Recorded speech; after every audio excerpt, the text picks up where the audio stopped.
Good morning everyone. आज हम लोग इस वीडियो में डिस्कस करने वाले हैं बैलेंस और अनबैलेंस फोर्स के बारे में कि बैलेंस फोर्स होता क्या है और अनबैलेंस फोर्स होता क्या है।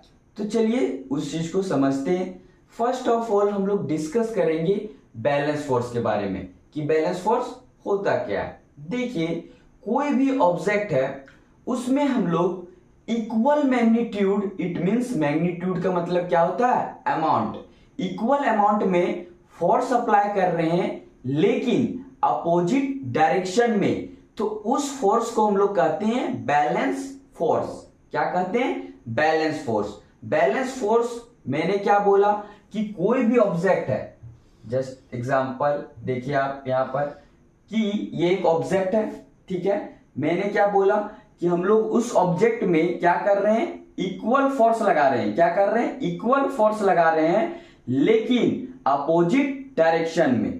तो इक्वल मैग्नीट्यूड, मैग्नीट्यूड का मतलब क्या होता है, अमाउंट होता है। तो समझिए कि दोनों साइड से आपका क्या किया जा रहा है, इस ऑब्जेक्ट में फोर्स लगाया जा रहा है।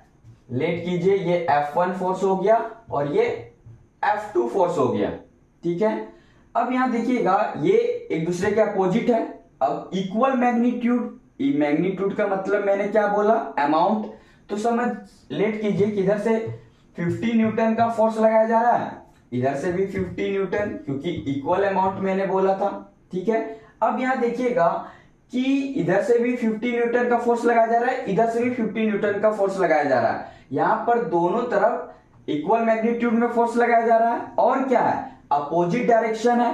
तो इस फोर्स को हम लोग क्या कहते हैं, बैलेंस फोर्स कहते हैं। अगर आप इसको एक्सप्लेन करना चाहो तो कैसे एक्सप्लेन करोगे, those force which are applied of an object in equal magnitude, magnitude means amount, but in opposite direction, उनके डायरेक्शन क्या होंगे, अपोजिट होंगे। जैसे आप एक साइड इधर से फोर्स लगा रहे हो तो एक इधर से लगा रहे हो, ये होता है opposite direction, is known as balance force. तो वैसे फोर्स को हम लोग क्या कहते हैं, बैलेंस फोर्स कहते हैं। आपको बैलेंस फोर्स का नेट फोर्स पूछे या इक्विवेलेंट फोर्स पूछे या टोटल फोर्स पूछे, सभी का मतलब क्या होता है, एक ही होता है। तो बैलेंस फोर्स का आखिर में नेट फोर्स क्या होता है वो समझिएगा। तो F net F1 minus F2, यहां पर माइनस क्यों हो रहा है, क्योंकि अपोजिट डायरेक्शन में फोर्स लगाया जा रहा है, इस वजह से यहां पर क्या हो रहा है, माइनस हो रहा है। सपोज आपको ऑब्जेक्ट में दो पर्सन सेम डायरेक्शन में फोर्स लगाते हैं, इधर से ही फोर्स लगाते हैं, तो वहां पर उनके रिजल्टेंट फोर्स में, इट मींस टोटल फोर्स में हम लोग एडिशन करते हैं। क्यों? क्योंकि वहां सेम डायरेक्शन में लगाया जाएगा। लेकिन यहां पर आप ध्यान दोगे कि यहां पर क्या हो रहा है, अपोजिट डायरेक्शन में लगाया जा रहा है, इस वजह से यहां पर क्या हो रहा है, सब्ट्रैक्शन हो रहा है। तो F1 माइनस F2, F1 का वैल्यू क्या था, 50 न्यूटन, F2 का क्या था, 50 न्यूटन, इट मींस 50 माइनस 50 और न्यूटन। तो ये आपका कितना आ जाएगा, तो ये आपका हो जाएगा 0, इट मींस F नेट का वैल्यू क्या हो गया, 0 हो गया। तो हमेशा ध्यान में आप यहां पर क्या रखोगे कि जो बैलेंस फोर्स होते हैं उनका नेट फोर्स जो होता है वो हमेशा 0 होता है। क्या होता है, 0 होता है। इट मींस टोटल फोर्स का अगर बात किया जाए कि बैलेंस फोर्स का नेट फोर्स या बोले टोटल फोर्स या इक्विवेलेंट फोर्स क्या होगा, 0 होगा। क्यों 0 होगा जी, क्योंकि आपको पता है F1 इक्वल टू F2 है, जितना फोर्स 1 है उतना ही फोर्स 2 है। इस वजह से जो बैलेंस फोर्स होते हैं उनका जो नेट फोर्स होता है वो क्या होता है, 0 होता है। तो चलिए अब हम लोग समझते हैं अनबैलेंस फोर्स के बारे में कि अनबैलेंस फोर्स होता क्या है। तो जैसे हम लोग बैलेंस फोर्स समझे वैसे ही आपका अनबैलेंस फोर्स है, इसमें आपके सर्टेन डिफर है, हल्का सा डिफर है। क्या चेंजेस है सो समझिएगा। देखिए, कोई भी ऑब्जेक्ट है, ठीक है, लेट की हम लोग कोई भी ऑब्जेक्ट है, अब उसमें अपोजिट डायरेक्शन में हम लोग फोर्स लगा रहे हैं, लेकिन जो फोर्स लगा रहे हैं उसका जो मैग्नीट्यूड है, इट मींस बोले तो अमाउंट, वो सेम नहीं है, वो क्या है, डिफरेंट है। तो वैसे फोर्स को हम लोग क्या कह देते हैं, अनबैलेंस फोर्स कह देते हैं। देखिए मैंने अभी कहा क्या, उस चीज को समझिएगा। जैसे कोई ऑब्जेक्ट है, उसमें हम लोग इधर से भी फोर्स अप्लाई कर रहे हैं और इधर से भी कोई पर्सन फोर्स लगा रहा है। लेट ये F1 हो गया, ये F2 हो गया। सपोज इधर से आपका 60 न्यूटन का फोर्स लगाया जा रहा है, तो इधर से लेट कर लेते हैं कि 30 न्यूटन लगाया जा रहा है, या फिर 20 लेट कर लेते हैं, उससे कोई दिक्कत नहीं है।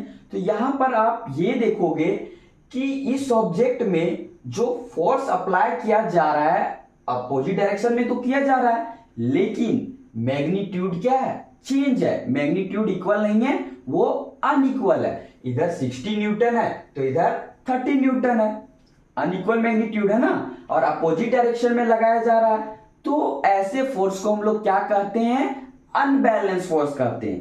क्या कहते हैं, अनबैलेंस फोर्स कहते हैं। अनबैलेंस फोर्स को आप एक्सप्लेन कैसे कर सकते हो, तो those force which are applied of an object in unequal magnitude but in opposite direction is known as unbalanced force। वैसे फोर्स को हम लोग क्या कहते हैं, अनबैलेंस फोर्स। अनबैलेंस फोर्स हम लोग समझे क्या, हम लोग ये समझे कि कोई भी ऑब्जेक्ट में हम लोग अपोजिट डायरेक्शन में फोर्स अप्लाई कर रहे हैं, but in unequal magnitude. Magnitude क्या है, अनइक्वल है, सेम नहीं है, वो डिफरेंट है एक दूसरे से। तो वैसे फोर्स को हम लोग क्या कहते हैं, अनबैलेंस फोर्स कहते हैं। अब यहां बात आता है कि अनबैलेंस फोर्स का नेट फोर्स क्या होगा, या बोले तो टोटल फोर्स क्या होगा। तो देखिएगा एफ नेट का बात करें, इसका टोटल फोर्स हम लोग निकालने का प्रयास करें तो क्या होगा, F1 माइनस F2 होगा। ठीक है, F1 कितना है आपका 60 न्यूटन है और F2 कितना है 30 न्यूटन है। तो आप देखोगे यहां पर कितना आ जाएगा, जो F नेट होगा वो आपका आ जाएगा 30 न्यूटन आ जाएगा। इट मीन्स हम लोग यहां पर क्या समझ रहे हैं कि जो अनबैलेंस फोर्स होंगे उनका जो नेट फोर्स होगा वो कभी भी जीरो नहीं होगा। इट मीन्स F जो नेट होगा वो does not equal to zero. किसका, आपका अनबैलेंस फोर्स का। क्यों नहीं होगा, क्योंकि यहां पर मैग्नीट्यूड क्या है, चेंज है, मैग्नीट्यूड सेम नहीं है। इसके वजह से अनबैलेंस फोर्स का जो नेट फोर्स होता है वो कभी भी जीरो नहीं होता है। ठीक है, क्यों, क्योंकि आपको पता है कि F1 does not equal to F2। यहां पर F1 जो है वो F2 के इक्वल नहीं है। जब फोर्स 1 फोर्स 2 के इक्वल है ही नहीं तो यहां पर जीरो आने का कोई संभावना है ही नहीं। आई होप, मैं उम्मीद करता हूं कि आप बैलेंस और अनबैलेंस फोर्स के बारे में समझ गए होंगे।